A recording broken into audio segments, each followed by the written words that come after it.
jack it up. Hurts keeps, Hurts cuts, Hurts has the first down, and Jalen Hurts might have just put it away for the Eagles. Touchdown. Tyrese, Maxey, and the Sixers are going to win this game. Joel, tough turnaround in the lane. Another 30-10 performance for Joel Embiid. Hurts connects with Devontae Smith.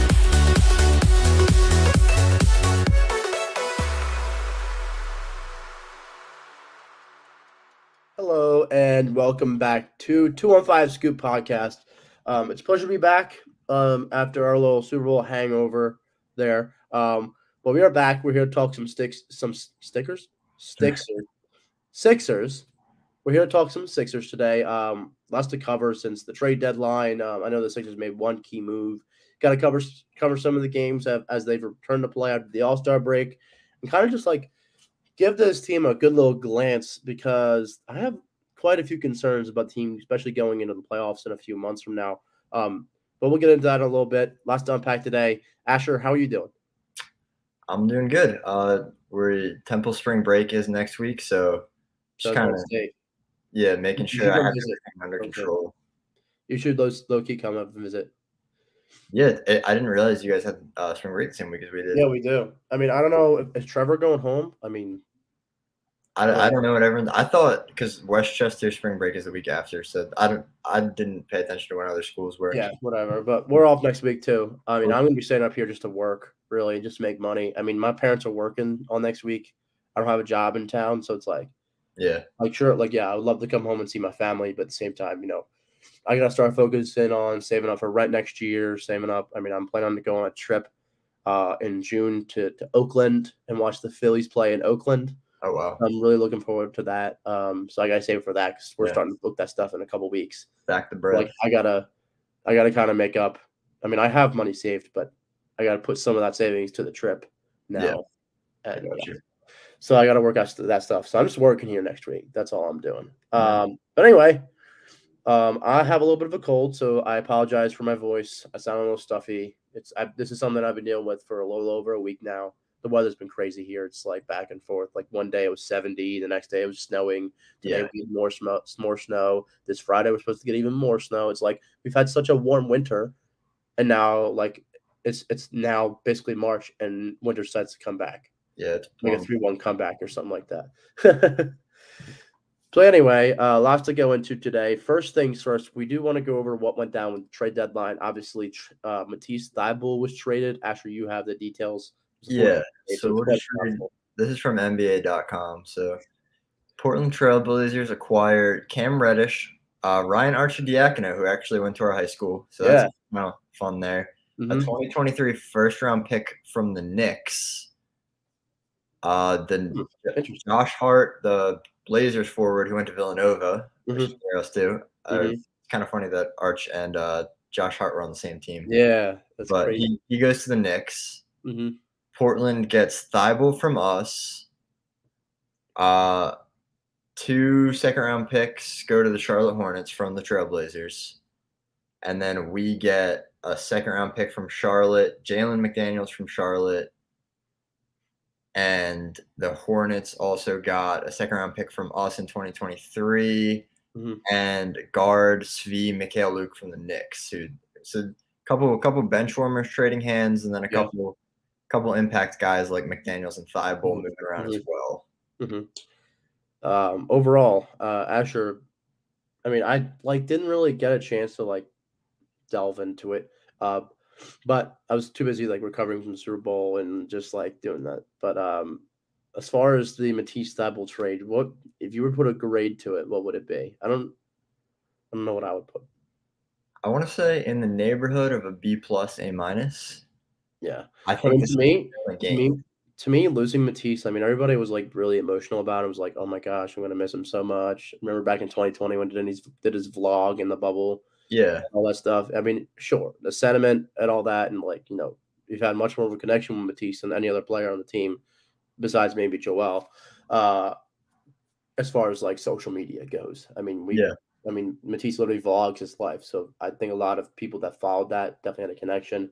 But me personally, I look at him no further as a basketball player, a mediocre one at best. He's really he's a good defensive player. Don't get me wrong. His defense is going to be missed probably, but like his offense, he reminds me of like a baby Ben Simmons. I made this analogy before. I'll make it again. I mean, I'm not too pressed about losing him. Meanwhile, we'll get into a minute. The team has looked okay since, but but we'll get into it. Yeah. Well, the thing with Thybulle is that he is such a good defender, and if he had played in any era basically pre Steph Curry and James Harden, he's a starter, a defensive player of the year candidate, a guy who's getting upwards of 30 minutes a game, just because you didn't get run off the floor if you couldn't score back then. And now you can leave him wide open, and that's not acceptable in today's game. No, not at all. Where McDaniels, it's funny because it's kind of like a 1-to-1. Like they play very similar positions. They have a similar play style. McDaniels, big hustle guy. The defense isn't as great as Matisse, but his shooting is just that much better where you kind of have to respect him on the perimeter. Right. That makes all the difference today. Yeah, and that's the biggest thing, honestly. I mean, you don't want to be playing a man down on offense, honestly. Yeah.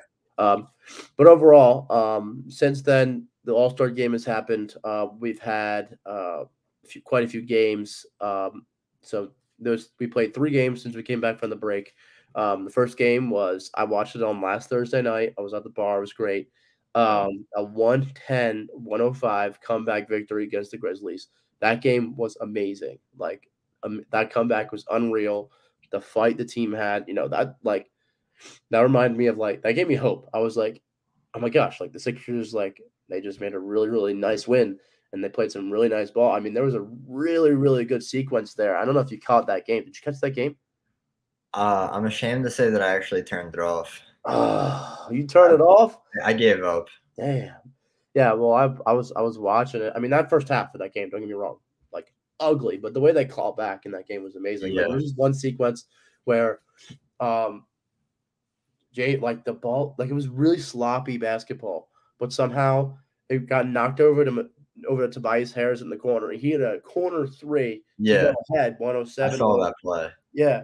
Yeah, it was 106, 105 or 107, 105. Yeah. And then opposite end of the court, they're playing it's really physical basketball. The ball gets knocked in the ground. It's rolling on the ground towards the Sixers side of the court, and James Harden dives for the ball. I mean, I've never seen this man go so aggressive for a basketball. I mean, he dives for the ball, pushes it up the floor. Joel Embiid picks it up and slams it, and it's unreal atmosphere. I mean, I wish I was there. My buddies almost went too. A couple of my buddies almost went, and if I were there for that, it would have been amazing. Yeah. But since that win, we've had a couple of very, very, very tough losses. 110-107 loss to the Celtics on Saturday night, and then last night a 101-99 loss to the Heat. Both of these games came down to last second players in which they were just too late. First game against the Celtics, Joel Embiid almost hit a 70-footer. Yeah. If he only shot that thing a tenth of a second sooner, that would have counted as a 70-footer to tie the game with the Celtics and send it to overtime. And then 101-99, James Harden misses the 3-pointer to win the game, and it's just really tough. Now, with those last 2 games, how they played out, I mean, they were sloppy games, especially the Heat game down the stretch. I mean, 18 turnovers in a game, not acceptable at all. All this makes me kind of concerned. The first game made me think, okay, maybe this team has some fight and they can really, make a little bit of a playoff run. I mean, I know it's a long season, but I'm kind of we're kind of getting to that point where it's after the All-Star break. This is when you kind of build your momentum to go into the playoffs. So, all that being said, are you nervous for the Sixers come postseason, watching this team after the trade deadline and the All-Star break? Yes, not necessarily just because of these past 3 games, but just because it's the Sixers in the playoffs, and history tells us that should make us nervous. Okay, I might have been too easy with the wording. Of course, we're going to be nervous, but the thing is, how confident are you that the that the Sixers can make it past the second round. Has anything really shown you? Like, you look at the team and you're like, damn, like they really could make an Eastern Conference Finals. Yeah, it's just like, as anyone who has watched the Sixers can probably, if you don't aren't like a Sixers fan, you probably can't understand the sentiment. But this team is an Eastern Conference Finals team. Are they going to make the Eastern Conference Finals? Probably not. Probably not. Yeah. Is the talent there? Absolutely. The team looks like they're firing on all cylinders right now. I know we just lost close games to two good teams, but I mean the team fights every night. The team does fight, and I'm not trying to put such a negative, aura over this. I'm not trying to be negative at all. I mean, I'm just not a big moral victory guy. I mean, we lost, Yeah. but I mean, granted, we're gonna be playing these teams in a 7-game series. If it's this close, I think the Eagles. Again, I said it. I'm so used to talking to Eagles on this channel. So many weeks straight of Eagles talk. So many weeks straight of just talking Eagles. Now we're talking Sixers. Anyway, I think that the Sixers definitely have a really, really good shot to beat a team like the Celtics. The Heat, not so great this year, but they're still going to be a threat in the playoffs. Yeah. So, I mean, I definitely have confidence that the Sixers can do it. It's just like, I guess we have to wait until we get closer to playoff time to see how the roster looks, with injuries, Joel Embiid getting worn down towards the end of the season as usual, there's a lot of factors. So I'm just looking at it like right now in this moment, 1 to 10, how are you feeling? If you put a number to it between a 1 to 10. I'm at probably a solid, I'll probably look like a 4.5 right now. 4.5. I'm going to say 6.5. You're going to say 6.5. I'm going a little rough just because it's been years. I mean, we've been a playoff contender for years now, and nothing's changed. It's been the same result every year or worse. Yes. So I'm just taking everything with a grain of salt. That's why I'm I don't mean to be negative. Don't get me wrong, the team definitely, climbs back into these games and fights, but it's just still not enough. Still not enough for me. And we're gonna go into a moment why I like some changes that I would like to see. I don't know about Asher. But let's just get into Tyrese Maxey. Okay. And his role, because honestly, watching these games, he kind of looks lost. He kind of doesn't know, because he has the capacity to be a starter. We saw that last year. He made tremendous, bounds. He made tremendous steps in his game, only for this year to get thrown back into that, that backup role. Obviously, for a while it worked, and the bench was really, really good. But again, now we're starting to see that bench play kind of decline. The bench, especially last night, was just awful, just bad. I don't want to overreact or anything. Again, it's only 3 games. We'll see how everything goes. We still have plenty of games to go. But again, Tyrese Maxey, in my opinion, I think he should be starting again. Yeah, I mean, it's a tough position because he's clearly a player who gets boosted. His level of play gets boosted when he plays with good players. Mm-hmm. He looks like an all-star when James Harden and Joel Embiid are on the court, because he plays off ball so well. He attacks closeouts so well. Mm-hmm. Those guys command a lot of attention. Mm-hmm. And when he's at the bench unit, he is the main playmaker. He's the main scorer. There's a lot that's expected of him, and I'm not sure he's at that level yet. Mm-hmm. But then when you take him off the bench, there's really no playmakers coming off the Sixers bench anymore. Yeah, see, that's the problem. A lot of Sixers fans want to see him back in the lineup because, I mean, I want to see him in the lineup, kind of play around while you still can. Yes. I mean, you can't be throwing him in and out of starting lineup during the playoffs. I think if there is a time to kind of play around, I mean, we're in a good spot, 3rd in the East. Again, we've learned from years past that the seeding doesn't really matter, so we don't have to stress that much about catching up to the Celtics or the Bucks. Just stay there. 3rd seed, I'm content there. I think now's the time to kind of experiment with the roster. This is your roster that you're going to have for the playoffs. Injuries, obviously not taken into account. Yeah. So I think this is time for Doc to really experiment, see which players work on the bench, which players should he put out on the court. But right now, I think Doc should test out at least Tyrese Maxey in the starting lineup again and see how that works. Yeah. You work a guy like D'Anthony, I don't know. We we could talk more. We could put a whole episode about how Doc Rivers can rearrange this roster and how more efficient it could be. We could. I feel like because there's so much to talk about there, we should at least touch on a few points. Yeah. So just real quick, have you ever heard of the 4 factors in basketball?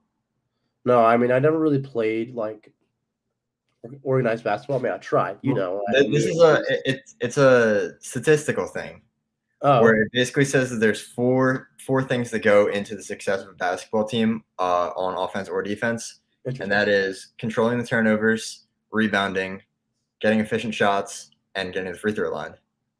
And there's like a specific stat that measures each of those things. Mm-hmm. So these are on offense or defense the 4 factors that the Sixers are not in the top 10 in the NBA for. So they turn the ball over. As far as turnover percentage on offense, they're 14th. Offensive rebounding, they're 27th. So the 4th worst team in the league as far as offensive rebounding goes. Mm-hmm. Defensive rebounding, they're 11th.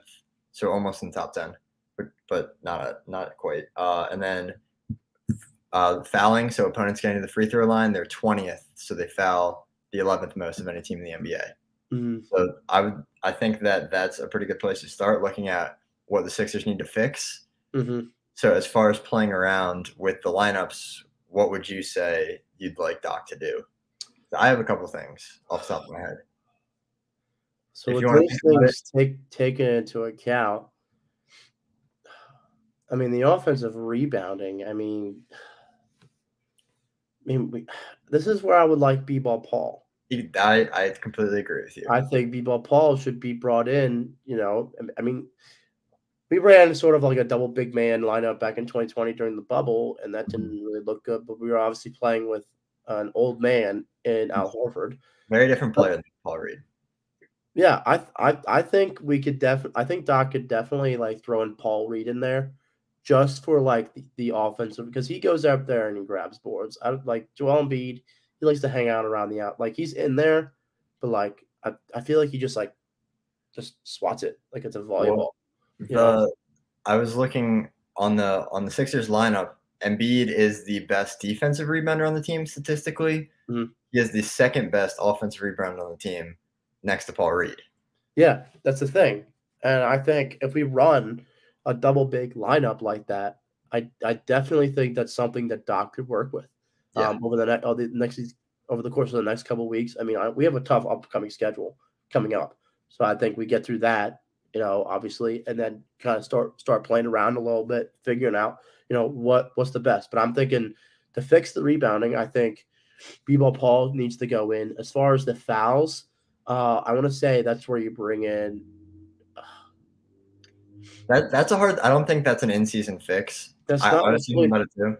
That's more discipline, honestly. Yeah. That's like Doc. He has to grow a pair and tell his team to calm the hell down and not like grab on the players or like, all that stuff. Yeah. And the thing is, Paul Reed, as a young, aggressive defender, mm-hmm. the more minutes he gets, the more the team's going to foul. So it's kind of a trade-off there with the rebounding and the fouling. Mm-hmm. Yeah. I think it's a worth it trade-off. And I think if I had one wish for the rest of the season, mm-hmm. I want to see PJ taken out of the starting lineup and Paul Reed put in there.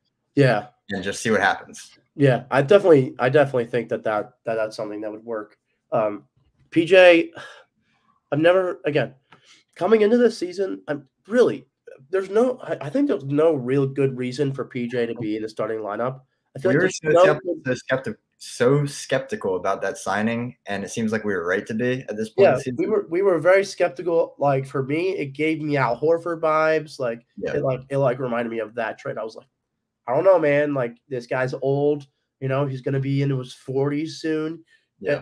I mean, how old's the guy? He's 37. Yeah, 37. I knew he was upper 30s. So I knew this guy was old. So I was like, I don't know. Like he's just like one of those guys. He went on like this championship tour. And I knew it as soon as he came here. I was like, he's going to be so ass for us. I just know he's going to be so ass. Sure enough, he's so ass. He'll have a nice corner three every once in a while. I mean, he hasn't been too bad lately, I guess. I saw him make a couple nice shots in the Grizzlies game, maybe a couple of nice shots in the Celtics game. But I mean, there's no reason for him to be playing like so many minutes a game. He shouldn't start. He's not a starter. I think we need to put in a young. B-ball Paul just needs a chance, dude. Like we called for him last season. Obviously, Doc finally listened to us in the playoffs, and he played really well. Then he got that taken away from him this season again for PJ Tucker. Okay, I get the hype behind him. He's like this. He's hard. Like he's mentally strong, and he's like, bring it. But like, I thought that was the main reason why we brought him in was for mental toughness, not for him to corner three break. He only shoots corner threes. So stupid. His defense has regressed a little bit. He's still an above average defender, but I think when you put it all together, he's just not a starter level player anymore at this point in his career. I don't think B-ball Paul is either, but I just think he fits better with the guys that we currently have in the starting lineup. Yeah, absolutely. And one thing I definitely want to note, we need to give credit to James Harden. I just feel like last year we spent like most of the spring, we were just like, okay, next year, like we need James Harden to take that next step. We need James Harden to be like his top. We're getting the best of James Harden right now, I think, at this point in his career. I mean, it's amazing how I think Sean tweeted about this. Sean from Pick Swap Podcast, I believe he tweeted about this, but I read it. I just want to quote him on this. It's amazing how just a few years back, he was the most like dynamic scorer in the league. Now he's the most dynamic passer in the league, which is nuts to me. I think it's just absolutely amazing how he's transformed. I think he leads the league. He leads the league with like 11 assists a game, right? Yeah, he leads the league in assists per game. Yeah. Yeah. But I just wanted to like give a little shout out to him because I am like super stoked with how that's turned out. Now, to briefly talk about it, going back to a year ago when we made that James Harden trade, is that a win or a loss? I think it's definitely a win. That was a huge win. Regardless of how Harden has been playing this season, the Nets have completely imploded. Oh, yeah. Yeah, so, where are they sitting in the East now? Where are they? Well, I think they're fourth because they were ahead of us when they made the Durant trade. Yeah. And the Kyrie trade. But now there's just nothing left on that team. Yeah. And I feel bad for you guys listening because we never really like went into that. We never really went into the Kyrie trade and the KD trade, but that's interesting. Yeah. I think we talked about it briefly our last 6 or so. Very briefly. But anyway, just before we close out our time here, I do want to talk about the upcoming schedule and like how optimistic you really feel about like going into these games. So tomorrow night we have Miami once again. We're in Miami instead of in Philly. And it's just a little bit of a road trip. So we go to Miami tomorrow, we go to Dallas on Thursday, and then we're in Milwaukee on Saturday. So this is a really tough stretch. Kind of the back end of a really I think after the All-Star break, we had one of the hardest stretches in the league. This is a part of it. Looking at this stretch of games, I think this should really tell Doc, like, I think it should be obvious after this stretch what he needs to do to make this team better, what adjustments he needs to make. But overall, if the team does perform well, like say they go 3-0 or they go 2-1, are you feeling more confident about this team? I mean, honestly, as long as we win one of those games, I don't really think it's going to change my confidence level. Yeah. I mean, this is a team where I think we currently sit at 39-21. Yeah, so we're 39-21. That's almost double as many wins as losses. I think this team has already proven over the first half of the season what kind of team they are. Mm-hmm. I think every game is going to be close at least. I don't think we're going to get blown out by any of those teams. Yeah. Yeah. I think we do win at least one game. This is, like we said, this is a team that fights every night. This is a team that can hang with anyone in the league. I think those teams are as apprehensive going against us as we are going against them. And I think that's important in the league. Yeah. And, I really don't think any regular season game in the NBA in an 82-game season should be taken that seriously. So yeah, if I'm not, I'm starting Paul Reed tomorrow. Yeah. I'll play around with roster spots anytime, like whenever. It doesn't matter which game. Yeah, I mean, honestly, you do have a point. I mean, we learned in that in the 2021 season how the Sixers got that number 1 seed and then flopped against them. It really doesn't matter. It comes down to really like 3 or 4 games in the playoffs that really make you have to be hitting your stride at the right time. So the earlier you can find out what your rotation is and what players fit where, the better. Now, the odds of Doc actually throwing in B-ball, Paul? not high. Not much. If the Sixers don't make it past the second round, I mean, I hope they at least make the Eastern Conference Finals. But I mean, if they don't do much in the playoffs again, dude, Doc's got to go. Yeah, Doc's got to go. We can talk about the kind of what happens if we lose in the second round another time. Just because we're running late now, but that we are at the point like this team has seen a full season together, more than a full season together. Yeah, that's really all you get in the NBA. If they underperform this year, the Sixers probably blow it up. Yeah. It's Harden's gone. There's a lot of things that are going to happen if they don't make it to the conference finals this year. Yep, exactly. But anyway, thank you guys for listening. Thank you for dealing with my sick voice, whatever. We will be back next week. Talk some Sixers, possibly some Eagles, because the Eagles did just make a couple moves with their coordinating positions. Yeah.